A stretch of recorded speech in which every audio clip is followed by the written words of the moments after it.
Faites toutes choses sans murmure ni hésitation, afin que vous soyez irréprochables et purs, des enfants de Dieu irrépréhensibles au milieu d'une génération perverse et corrompue, parmi laquelle vous brillez comme des flambeaux dans le monde.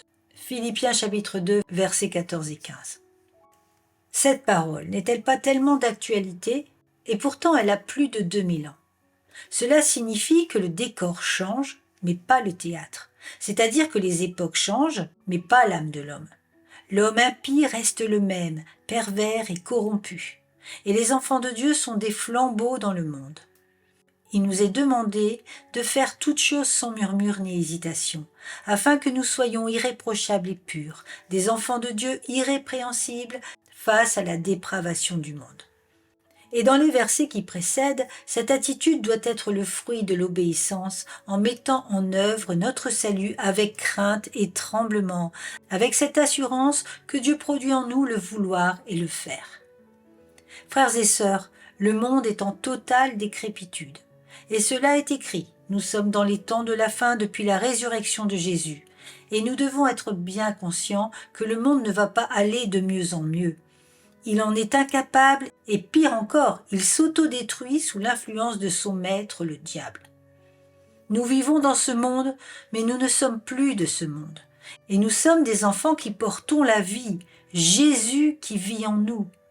Nous sommes devenus étrangers sur cette terre, mais avec une ultime mission, celle de participer au sauvetage des âmes avec Christ, en devenant irréprochables, sans murmure ni hésitation, et irrépréhensibles face à ce monde impie.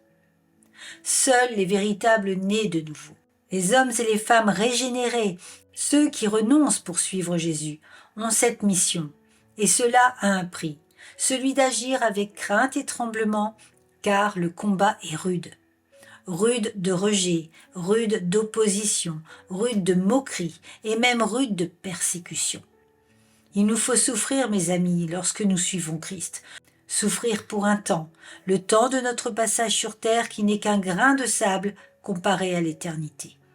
Il nous est alors demandé de briller comme des flambeaux, d'être la lumière du monde, éclairée par Jésus. Y a-t-il plus belle mission que de porter le message de l'amour? Mais ne l'oublions pas, cela passe par la repentance. Et il n'est pas facile de l'annoncer, de le proclamer, mais avec l'infini soutien du Saint-Esprit, nous avons cette certitude d'être dans la vérité, et plus que vainqueurs. Alors une dernière fois, mes amis, allons-y sans murmure ni hésitation, et soyons irréprochables devant notre Roi. Le grand voyage vers le royaume céleste est programmé pour nous sur le livre de vie.